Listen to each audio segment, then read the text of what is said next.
Episode 321. Well, there's a saying in Washington, D.C., and I lived for 15 years outside the Beltway, okay, and we have a Washington representative.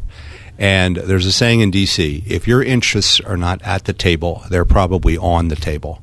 And that is the crucial role that associations like ASA play in the industry.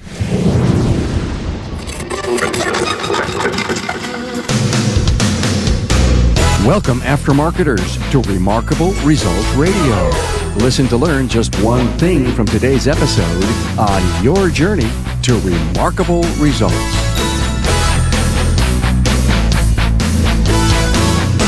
Hello, Aftermarket Tribe. Thanks for joining me for today's show. I'm your host, Carm Capriato, and happy to present another roundtable recorded at Vision 2018. Now, here we're talking about the value in association membership. This was a lively, open, and transparent discussion that I'm positive you'll learn something new about associations. We get into membership dues, return on investment, which looks like it's a no-brainer. We talk legislation that's more important than you'll ever realize. We talk PMVI, periodic motor vehicle inspections, and some stunning revelations about technology. Thanks to Federal Mogul Motor Parts for making this interview possible. When you need to search for parts, get the latest technical updates, or sign up for some Garage Rewards loyalty program swag for techs and shops, go to fmmotorparts.com. Your emails are the fuel that power the engine of Remarkable Results Radio, and I love to hear from you on how the interviews and academies are making a difference for you. So find a few moments in your hectic day and sit at the keyboard and send me an email on just how the content library is helping you. I can only hope that you find the inspiration to help you on your own remarkable pathway to success. It's easy to remember my email, carm@remarkableresults.biz. Hey, if you missed the live version of the Town Hall Academy single subject lessons, find everyone at remarkableresults.biz/academy or on your podcast subscription service. Every Academy episode starts with a THA, which signifies Town Hall Academy. Hey, we're connecting every day and finding new members of the Lifelong Learner Tribe. Welcome new Facebook friends Andy Gavin, Rocky Kamenian, Nick Jones, Devin Kelly, Summer Godetto, and Chris Martino. And new to the LinkedIn team, Bart Lind, Dave Market, Joshua Eddy, and Rob Overman. It's an honor to make your connection. I have a convenient page where every social link is remarkableresults.biz/social. Now, my guests for this enlightening association roundtable are Tony Malla, Vice President, ASA, the Automotive Service Association; Dave Kusa, owner of Auto Trend Diagnostics, San Francisco, California, past president of Automotive Service Councils of California, ASCCA, and a member of ASA; and Dana Cosby, membership director at ASA. Find the talking points and links to previous episodes that my guests have been on. See the show notes page at remarkableresults.biz/E321. Hey, if you're not an association member, it's time. National and statewide organizations need your membership, and you need the association. Once you get done with this listen, you'll understand the value and importance of association membership, and links to ASA and ASCCA are on the show notes page. Enjoy.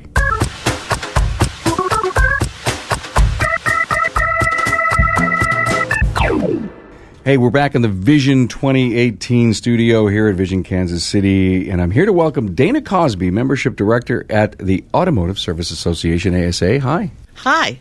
And Tony Malla, the Vice President of Automotive Service Association, ASA again. Hey, Tony. Hi, Carm. Hey, you've been on before. Glad to have you back. ASAshop.org is the website for your organization.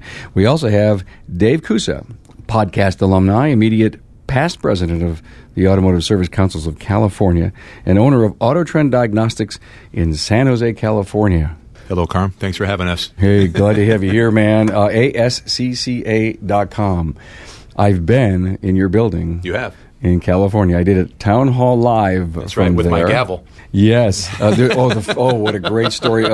ASA's got some great social stuff going on, and if we have time at the end, we should talk about that. I had the luxury of taking a picture with Dave's gavel because Dave doesn't own his gavel. It just seems to find legs and walks around. We're here to talk about the value of associations to the service professional.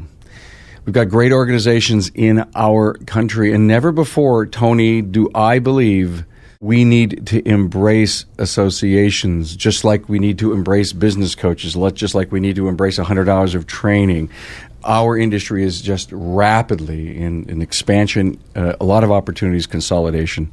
We need help from all areas. And that's what we're here to talk about. How do associations fit? What do they do? What kind of value do they bring? And, boy, just before we turn on the mics, you gave me this incredible story that proves, without a shadow of a doubt, how technology in the automobile is changing. What I told you was that I had read just last week that for the first time, the cellular providers who provide the connections for cell phones reported that last year, 2017, they actually signed up more vehicles with cellular connections than they did cell phones. And that is indicative of the magnitude of the technological revolution that's going on within the industry. You know, in many ways, associations have never been more important. And that's true for a bunch of different reasons, but certainly technology is driving a lot of it. When Tony told me that, by the way, I had to stop and think about it. And so I just want everybody to think about it. They signed up more cars than smartphones. In my mind, I just come up with the connected car. The Wi-Fi hotspots, the connectivity with telematics. A lot of people say, well, so what? Okay. Well, that has a direct implication for the repair shop because the connectivity issue, telematics, we've heard about. This cybersecurity, there are individuals in Washington, D.C. right now writing legislation that will control the information flow being generated by the vehicle, who owns it, where does it go, how is it used. These are all questions that are being decided. Information is the most important resource we have and we need, the most important tool we need within the shop to repair modern vehicles. And again, associations are the ones who are interacting with these folks in Washington, D.C. to make sure that the interests of the repair community are not lost in the shuffle when they're trying to legislate privacy and cybersecurity concerns. I heard a great story. They took a SIM card out of a phone. I heard this. I don't know if it's true or not, but it was a great article. Last night I was kind of at a barbecue, and they said they took the SIM card out, they turned it on airplane mode, and they took it up to a think tank, and it apparently spewed out 80 megabytes of information in its totally off modes as to where it was, what the phone was doing, the inertia things, and it was able to track the vehicle even though it wasn't turned on to do it. And did you ever bump into Google? It says, do you know where you were last month? And it'll draw it on the map, all the breadcrumbs of where you were, if you have tracking and location thing on it. It's scary. Now, go watch Forensic Files and see if you can get away with anything. We are in this incredibly faster-than-life moving technology arena, and we can't sit back, which is why we need partners in the form of associations. And when you guys say partners, you're really talking membership. For the most part. Okay. Yeah. There are others that support the mission of the associations. The members are certainly a key part of that, and in many ways the most important part. But we have other partners. I think, Dave, you and I were talking earlier about some of the associates that we have that support the industry. Yeah, and we have both, ASCCA, ASA, and other associations around the country have great industry partners that help with financial support, which is huge. We would our dues structure would not be enough to support all the work that our associations do. So we are fortunate that we have our great tool suppliers and parts suppliers and coachers and trainers that internet people, SEO people, website designers, so on and so forth, that make the commitment to support our associations not only with their fantastic products but with their financial resources. You can't do it without them, right? There's no way. Yeah, and no way. Sometimes our partners, I'm sure yours is the same way, not only are they helping us financially and helping our members, but some of our partners provide free training, provide free resources to our members to help them be more successful in their business. What's it take to recruit? You're the membership lady. What's it take to recruit new members? What can we do? I mean, what doors can we knock on? The first thing I always ask is I ask our current members, tell your friends. You know the people who are the shops that we want to be a part of our association. We like to say with ASA that our members are the best and most professional auto repair shops in the industry. That's who our members are. And so asking our members to share who's another member in your area, another shop in your area that could be a part of that, could join us. And a lot of times what happens is, someone who's a really good shop manager, is really good at fixing your car, may not be a really good salesman or public speaker. And so they may be hesitant to go and talk to their friend and say, hey, would you join ASA? So what I ask is, share that information with me, and then that's what my job is as a membership director, is to go out and reach out to those people. Is the membership growing? We are now. We're trying. We're on a growth path now. Our membership has been kind of steady for the last couple of years, but that's been because of some internal things. We haven't really been recruiting. But steady's good, right? Steady's good, and you're always out there searching and growing. Tony, do the partners that Dave kind of alluded to, do they help you grow membership, or are they just there for their financial support and for any rewards that they can offer? The financial support is very important, no question about it. But actually, one of our top recruiters is one of our sponsored benefit providers. I won't say which one. That is part and parcel of what Dana's job is, as far as you finding new ways to reach out and communicate with folks. Baby boomers are used to reading magazines, not so much any of the other generations. So you really have to communicate with them, not just in one way. That's why we have, SEO specialists and others that are involved in the electronic communication. Perfect. So my question is, what kind of benefits do the partners provide? I mean, be as generic as possible. But is it insurance? Is it parts programs? Is it uniforms? All of the above, and more.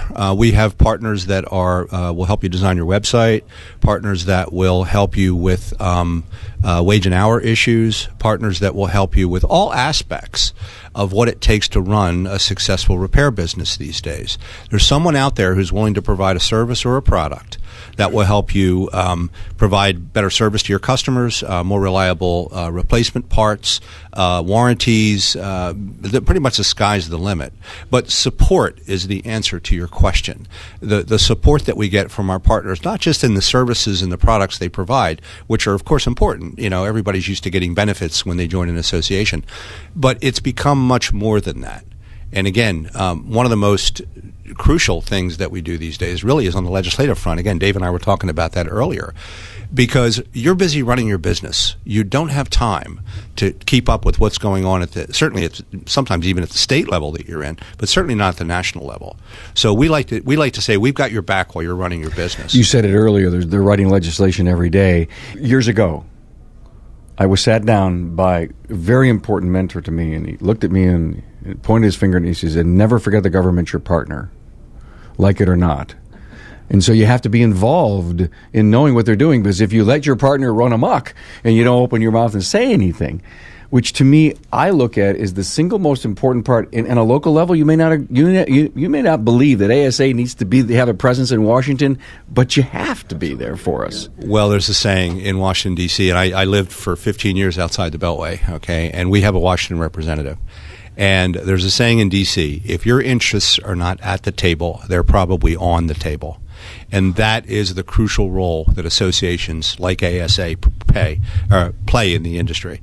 Because right now, ASA is the only national association with a presence in Washington, D.C., and we are there literally every day on Capitol Hill through our Washington representative. In fact, Dan Risley, our president and executive director, and Roy Schnepper, our current chairman, were in D.C. just last week, meeting with representatives about issues that we've been talking, most of it around the telematics idea, but even more than that, the support that is generated for things like something as simple as the service matrix that NASTF has in the office, or offers the industry. ASA members actually work with them to help upgrade the OE Repair Info website, things like that, things that happen behind the scenes that maybe we don't publicize perhaps as much as we should, but all of this taken together forms that support basket, the whole package that you need to run a business. OE Repair information. I actually did an episode for ASA on that information. Do you have to be a member to get access to that? No, you don't. That is available free to the industry, just as the NASTF matrix is. I'm talking with Mike Zralik, a technical product specialist with Federal Mogul Motor Parts. Mike, are you an extension of the technical support center we all know as Garage Guru? Most definitely. I spend a lot of time there. I'm involved in all the classes that go on there. I actually host classes there, such as our ASC test prep courses. So very much so an extension of that. Mike, you're in the shop, so what's the greatest outcome that you see from the techs and service advisors that you're spending time with? Not only are they learning about great product, but we get to talk shop. So I was in a shop earlier today and we were talking about some electrical diagnosis he was doing, and he was actually having a problem finding some schematics, and we were able to work with that and talk back and forth. So I was able to get educated on a problem he's having in the field, where I can share that with others and I can share other ideas from other people with him. Do you actually put product in the hands of the technicians? You have to. That's, in this industry, a lot of guys are like myself. You got to touch it, feel it, play with it. Just telling them about features and benefits isn't going to sell it. You put it in their hands, that's going to sell it hands down. So you take the new Wagner OEX brake pad and you put it in someone's hands. What happens? First thing they do is say, wow. And then they start asking questions about the unique design of it, the unique shape, and the purpose of that. And they're very blown away by the technology that we put into it. They're amazed by it, and they're loving it. Eyes light up, aha moments. You bet. And why is it taking so long to get this out in the market? And I need them, and I want it right now. Exactly.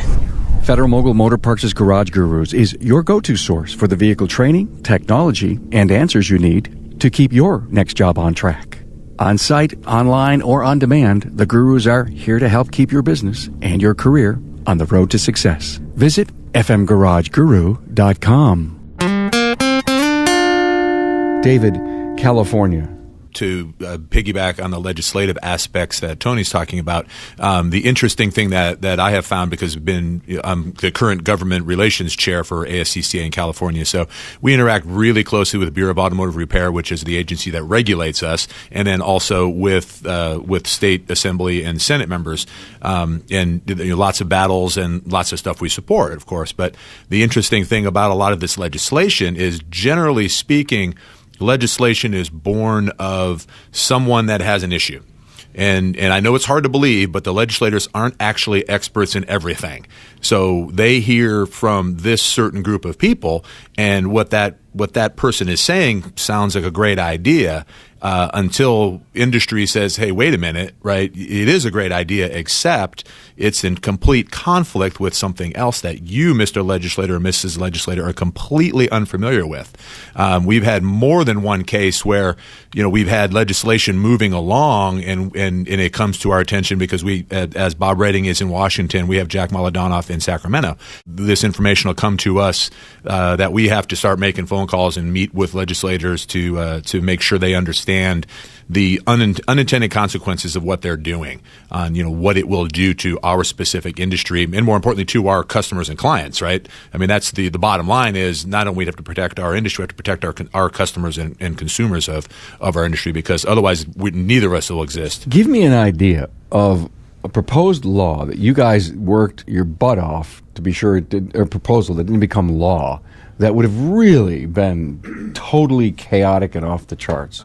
Two examples. One was, and there are more regulation that came from law. So we in California are now mandated by the California Air Resources Board that whenever a car comes into our shop for service, we're mandated to inspect and adjust tire pressure to manufacturer's recommendation, make a note on our repair orders, right? Not a big deal, right? We're already doing that most of the time anyway when a car's in for service, right? So writing it down, whatever, no big deal. But the problem is the way the regulation was written is we must do it.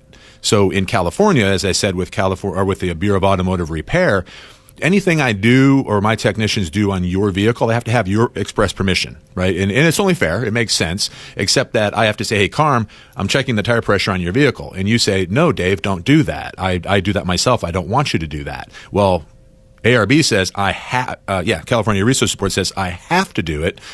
BAR says I have to do what you say.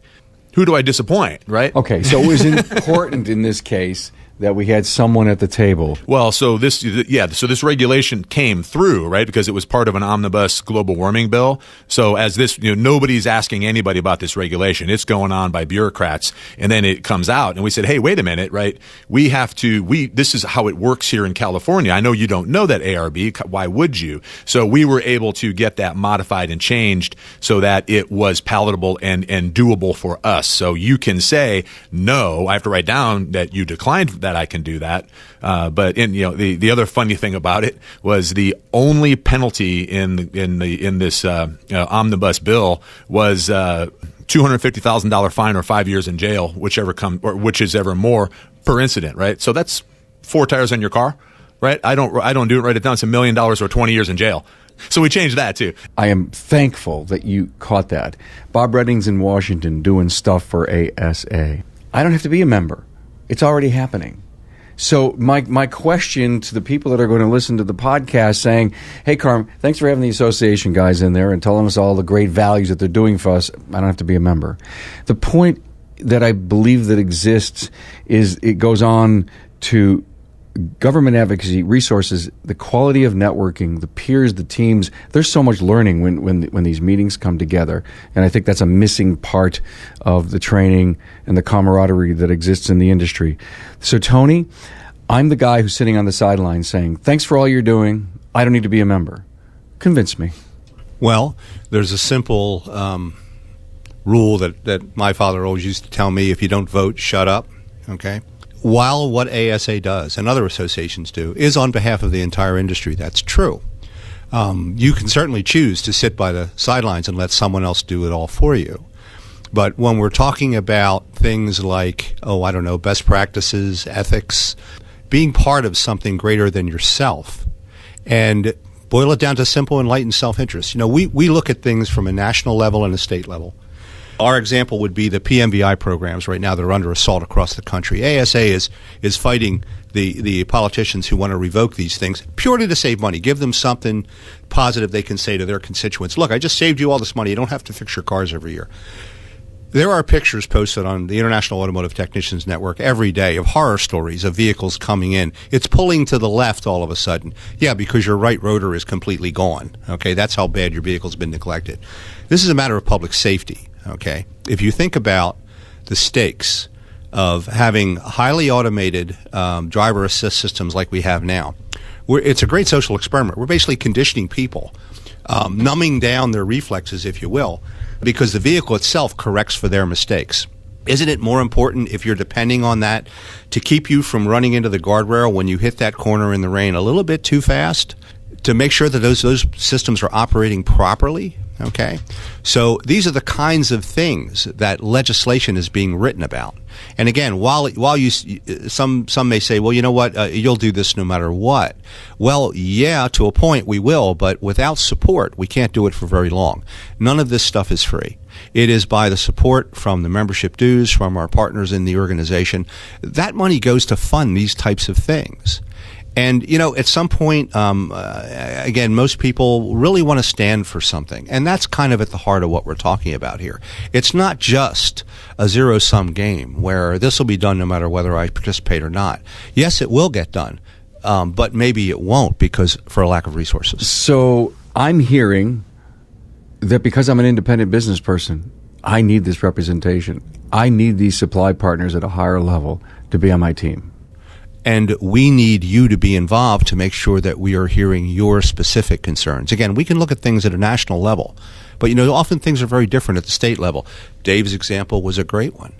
And I think that what you miss out by not being part of this is it's entirely possible we'll miss an unintended consequence. We did have one a couple years ago that was a problem. Bingo. So even if you're not involved, again, if you're not at the table, you're probably on the table. And I think that's why you need to be involved. It's more important than ever before. If for no other reason as a businessman, you need a source of information to keep up with the changes. That also is part and parcel of what association membership provides. So you can say, well, it'll happen no matter what I do. That's true, but it will happen without your input and, frankly, without your understanding. And if you're perfectly, this is America. If you really want to die in ignorance, knock yourself out. But I have to tell you a great story. Legislative summits, do you have them? Oh, yes. And I was talking to someone who went to one of yours, and I said, how was it? He said, I am so happy I belong to ASA because it really changed how I viewed the government. It changed how I viewed associations because I had a chance to go there into the halls of Congress and see how it worked and understand it. And he says, and for that I'll always be grateful and want to keep my membership going because I know the great work that they're doing. And I am not sure we all know and understand that if we don't do a lot of things, the government's going to be too involved in us, because you just said the right thing about where the ADAS systems on the cars are going to help us and assist. The government will want to be assisting us in everything that we do. Think of all the HR legislation that we have that we probably stopped some really crazy stuff in years past. The more automated systems become, the more dependent our drivers become on them. And the more that the politicians perceive this, then it's entirely possible. Why should I get involved? Well, because it's entirely possible that somewhere down the road, they're going to pass legislation that imposes the same kind of rules and restrictions on people that work on vehicles, on passenger vehicles, that now exist for people that work on airplanes. Okay, it is that critical of a endeavor. We actually had an interview here with the NASTAF group, and we got into that exact thing. So I just, what I'm kind of liking, I am in the pole position to know everybody that I've interviewed so far, and I have truly loved where all of the dialogue is going. And I think the Vision episodes are going to stitch together, like a well-read book. To build on what Tony's talking with the ADAS stuff, ASA, we had a great, because I'm also on the mechanical operations committee for ASA, so we had a great get-together in Detroit, the Telematics and Technology Forum, where we saw the demonstration of the new ADAS systems and what it's going to take to keep these systems calibrated and adjusted, and building on that too, the legislation that's coming along behind these things. And if you're not part of an association, how else are you going to find out about this, right? Because now we're talking about, hey, we need training here, so let's get these people to start training us, the suppliers, the manufacturers. And if it doesn't come to you in your association newsletter, email, however you choose to be communicated with, you're not going to know. And here comes this car is going to show up at your front door with a broken windshield, and you're going to put a windshield in it, not knowing that camera needs to be calibrated, and the car's going to go away with all these warning lights on, and you're going to go, what? And now you're going to be doing it probably for free. Hopefully nobody gets hurt in the process. So it's huge, right? This educational opportunity is totally missed if it's not coming to you in some fashion. Kudos to ASA, because I was at the Detroit it was great. Connected Cars. Connected Car Show. Yeah, it was wonderful. Yeah. It was off the charts. There was so much education, and it was almost one of those, awe-inspiring, mouth-dropping moments those couple of days. And I give credit to you guys. You really saw the future and set up the kind of information that makes you think more strategically about your business. And it was an association event. And if you weren't involved in the association and you didn't get an invite to go, you're missing out on so much future think. I think engagement is the key. If you're going to be in business and you choose to be disengaged from your industry, then how can you possibly be successful?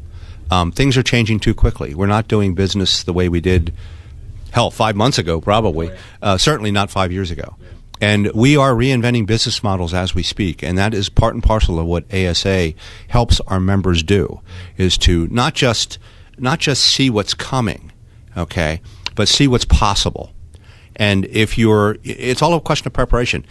We as an industry have been coping with things that everyone has been saying are going to put us out of business since the first automatic transmission rolled down the line. Okay, disc brakes. Oh my God, electronic ignition. Oh Lord, And then we put computers in those cars. Yeah. Oh, we're done. And and at every turn, and this Vision show is a prime example of the individuals who are here get it. Okay, this is what you need to do It is a lifelong learning experience, and you need to be engaged. And that, again, that engagement, that access that I mentioned earlier, is part and parcel of what an association membership provides.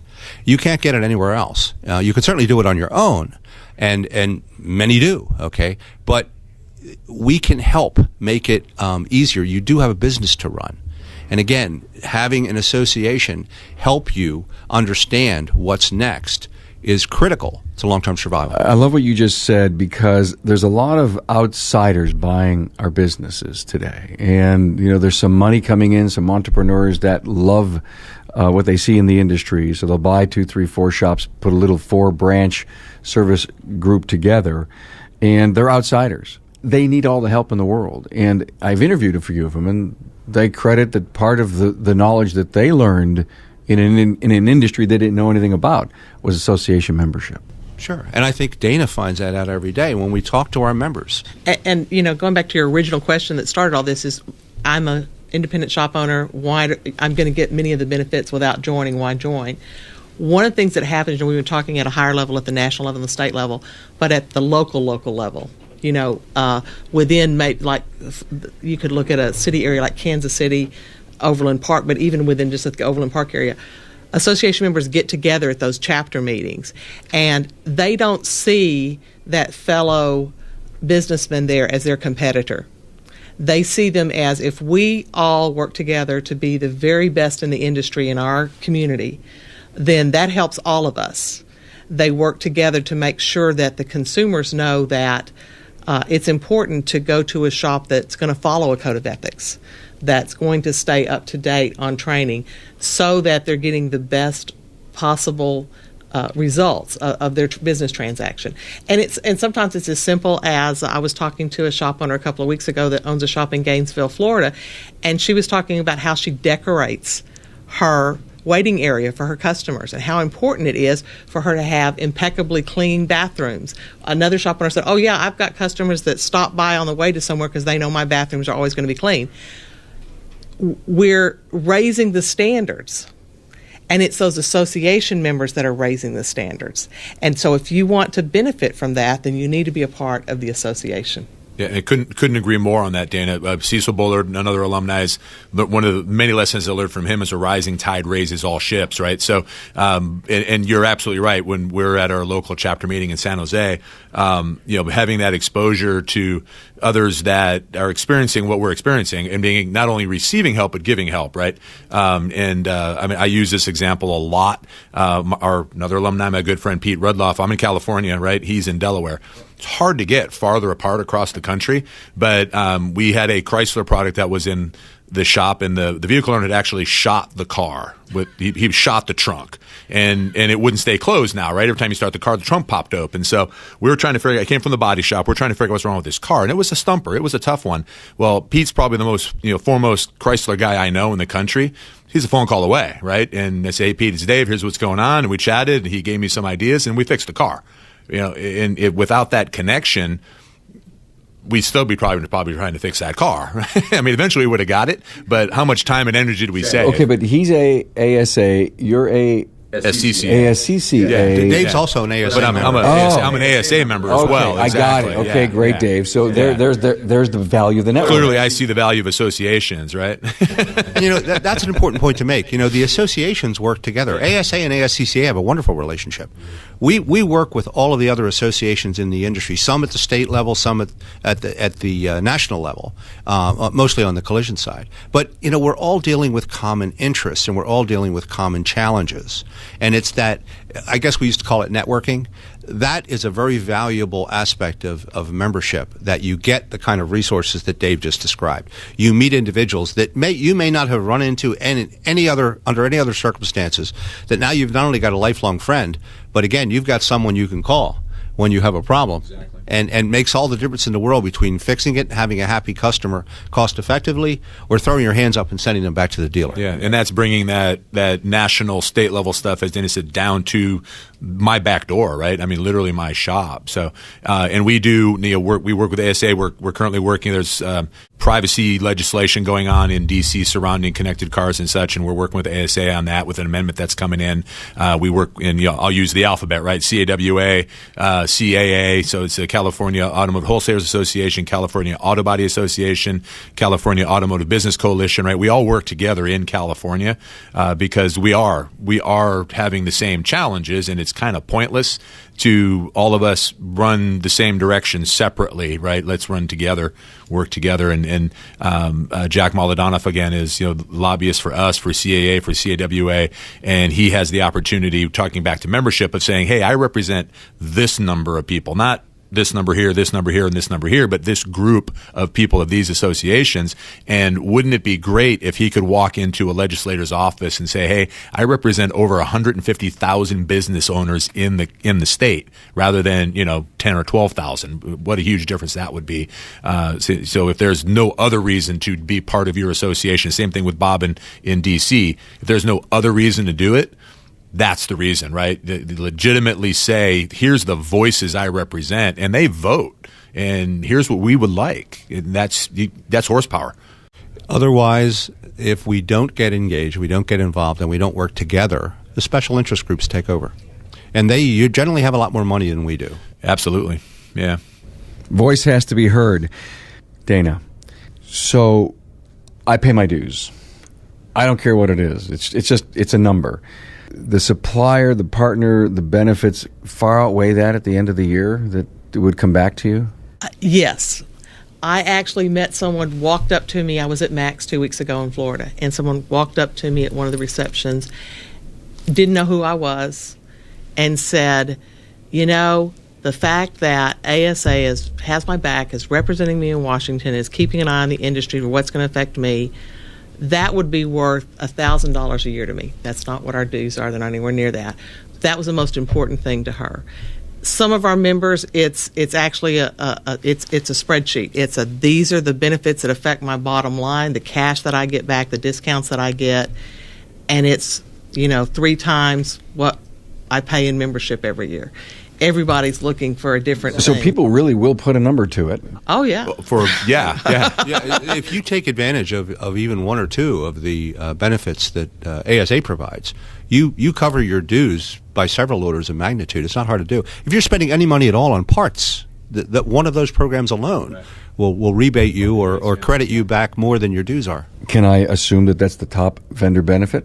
No.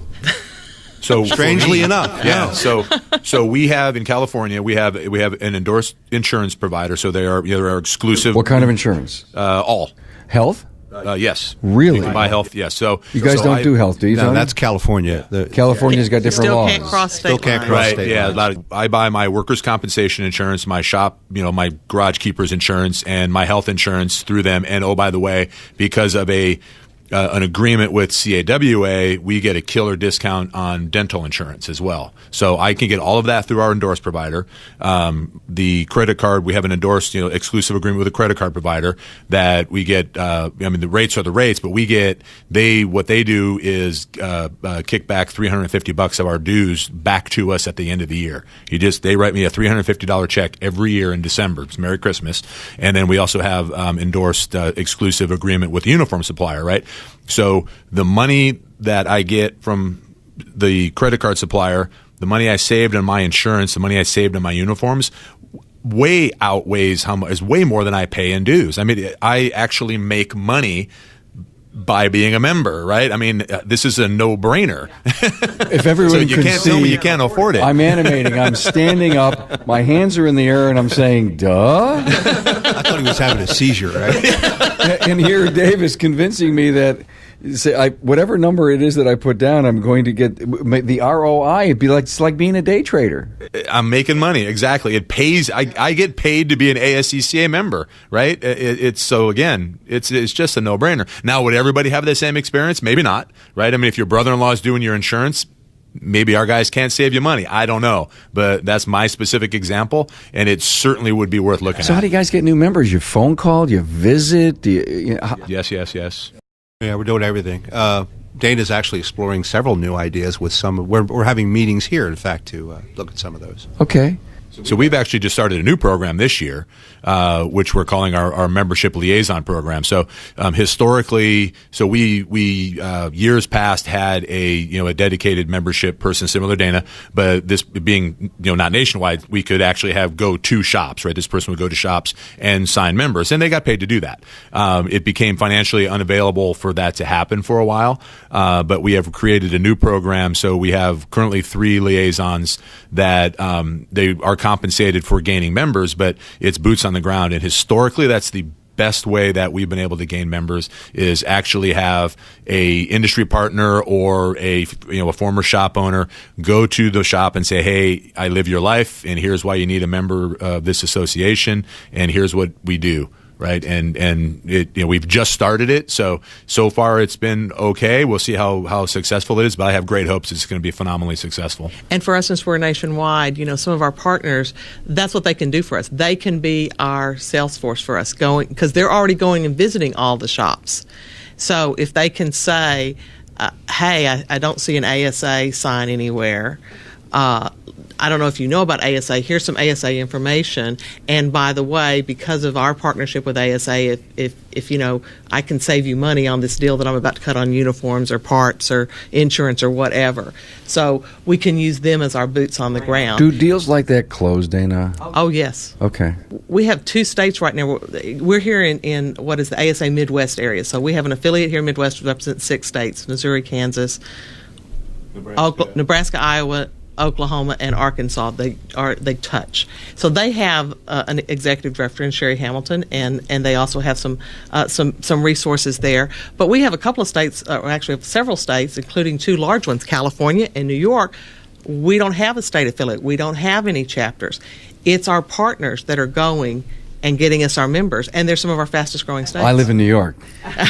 I live in New York State, and I'm on a business panel there, and the things that they're talking about is where an association can help them. And so I'm at a loss, and hopefully you're working on something, guys. And we are. I just had a conversation again with one of our partners that we think we have a plan specifically to use in New York and California. Well, how cool. I'm excited about that. I want to hear all about it, please. Tony, I want to go back to something we talked about earlier. And by the way, I'm working on getting to your spring meeting and actually doing a town hall live on this whole inspection. We're looking forward to that. I can't wait.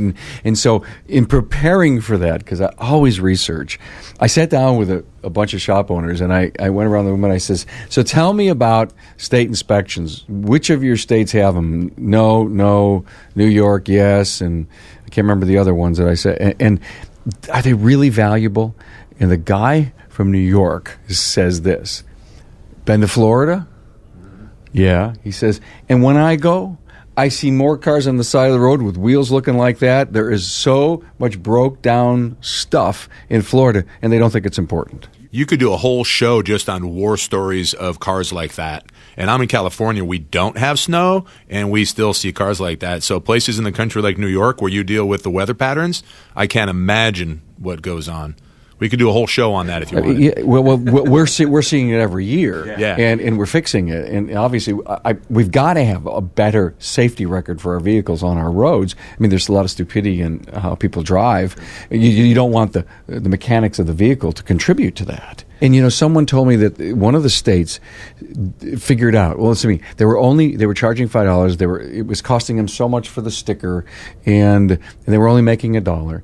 And they decided if they added up all the cost that it took to manage it, they promoted it to the people and said, "Hey, we're stopping state inspections, and we're going to save the state $5 million." Because of what the raw costs of it were. What a terrible way to sell the concept. But what was the price of increased insurance costs? Injuries, loss of life, right? How do we weigh that cost? Just think how much money you could save if you're an airliner if you didn't have to pay for those seatbelts that everybody. Yeah. Listen, the part of the problem with PMBI programs is, and I grew up in the state of Pennsylvania. As far as I was concerned, that program had been around since before I was born. So I never really knew. I grew up never really knowing anything other than periodic check with the vehicle.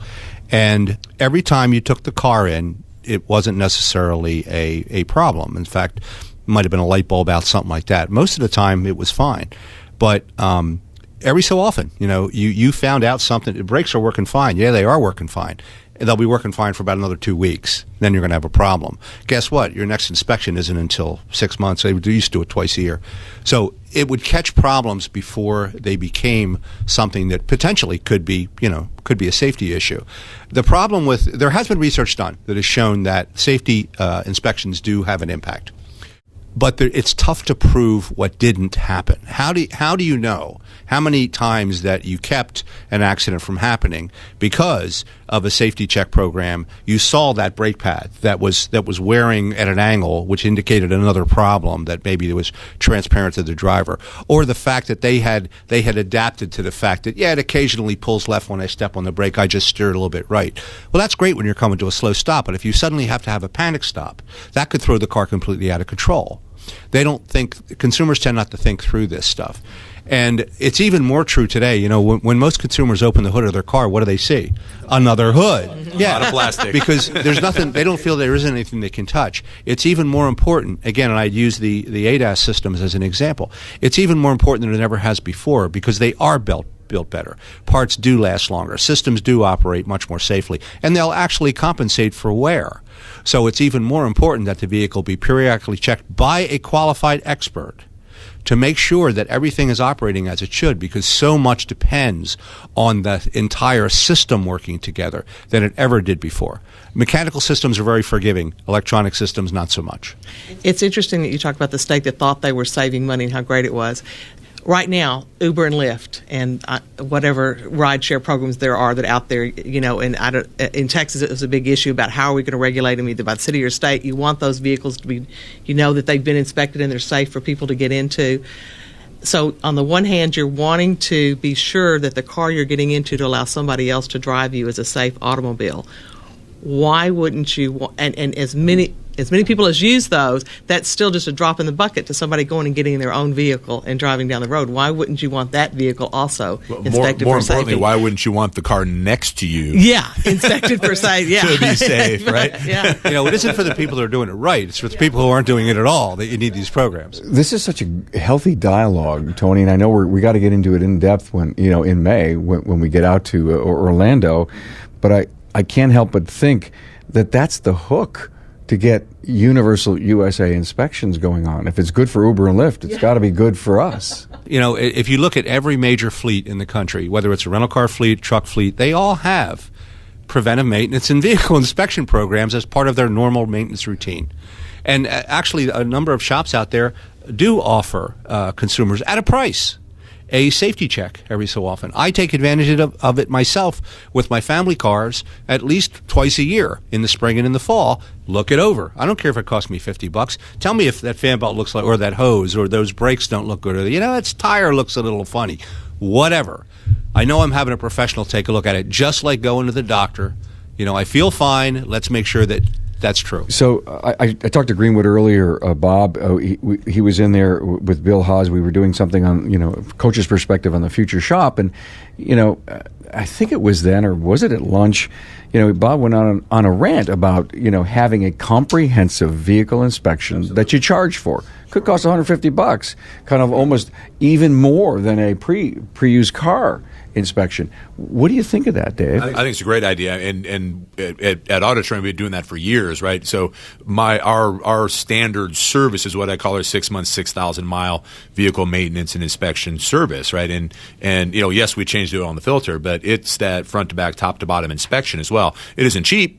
But, what's more expensive, as Tony was saying, right? When I tell my guys all the time, we're never going to get that phone call of, hi, I just had my car there and I'm on the side of the road because the belt broke. Because we're going to say, well, remember, Carm, we talked about that last time you were in, right? So, and we chose not to do it then. So, that's never going to happen to me. So we constantly, my customers and clients, we always work with them on that. Okay, I'm a legislator. And I happen to also be a shop owner. And I know that the big trend in the service industry is digital vehicle inspections. Right. And I know that the shop owners that adopt them are doing incredible safety inspections on every car that comes in. Why do I need legislation? It's going to happen. Nature will find a way. Agree or disagree? Disagree. The people that we're doing these inspections on are in services are they're predisposed to do it, right? They want us to do it. They want to know. They want to get to Lake Tahoe to go skiing safely and make it home. People that aren't predisposed or just or don't care, right? Either whatever it is, right? It doesn't happen. Those are the ones that have to be forced to do it. So you're saying that a shop that adopts the technology, the paperless technology with the tablets, are not going to do every car? Right. We'll do every car that comes through the door, but I can't make every car come through the door, right? I mean, the guy that changes his own oil in his driveway, right? If 80% of the cars in the next shops in the next 5 years adopt this, we've almost self-policed inspections. Almost, The yes. problem is the shops may adopt it, but it's like Dave was saying, 80% of the shops may adopt it. That doesn't mean 80% of the cars on the road are going to be taking advantage of it. Legislation is compensation for human nature. Okay, that's the problem. It's great when you take the human out of the loop, but the problem is most consumers don't, unfortunately, take care of their vehicles. And don't get me wrong, I'm a leave me alone kind of guy, but at the same time, certain things need to be regulated, and I mean we have speed limits for a reason. So everybody stop on red, right? Okay, Yeah. we agreed to that. And I think one of the things too is the people that would most likely not voluntarily go and get their cars inspected are probably the people driving cars that have problems and wouldn't be able to pass an inspection. I've so enjoyed this. I know we went to a million different places. I think the key is member benefits, networking, government advocacy. I may have missed one or two. Let's go around the room. Give me some final thoughts about the value of associations. Dana? Joining an association like ASA, you are saying, I am one of the professional shops out there that are going to be the leaders in the industry, and I'm part of that group. Thank you, David. Leaders in the industry, I firmly believe that in California, auto repair would look very, very different today than it does if ASCCA wasn't there fighting the battles over some of the huge things that came in the last 10 or 15 years. We would be a whole lot less shops and maybe changing light bulbs and tires because everything else would have been taken off our plate. Got it. Thank you. Tony, last word. Strength in numbers. We are stronger when we work together than when we don't. And enlightened self-interest. I have my own personal interests in my own little world. I want to make sure that they're being heard. Associations can do that for you. Thank you, team. Hey, thanks to my association roundtable, Tony Mala, Dave Kusa, and Dana Cosby. Thank you for the enlightenment on associations. No doubt we need the support that your associations bring to the industry, and we need to thank the many volunteer leaders who give of their time to make our association strong. Hey, I'm glad you stopped by to sharpen your learning curve on associations. Show notes are at remarkableresults.biz/E321. Hey, have you reviewed the catalog of Town Hall Academy titles? Well, find them at remarkableresults.biz/academy. As of this moment in time, there are over 60 single subject lessons that will make a huge difference in your business, and it grows by one per week. Your learning curve never sounded so good. Jump in with both feet and make the podcast an important part of your daily commute or exercise regime. Get in touch with me, Carm at remarkableresults.biz. Hey, thanks for being here, and talk soon. Thanks for being on board to listen and learn from the premier automotive aftermarket podcast. Until next time.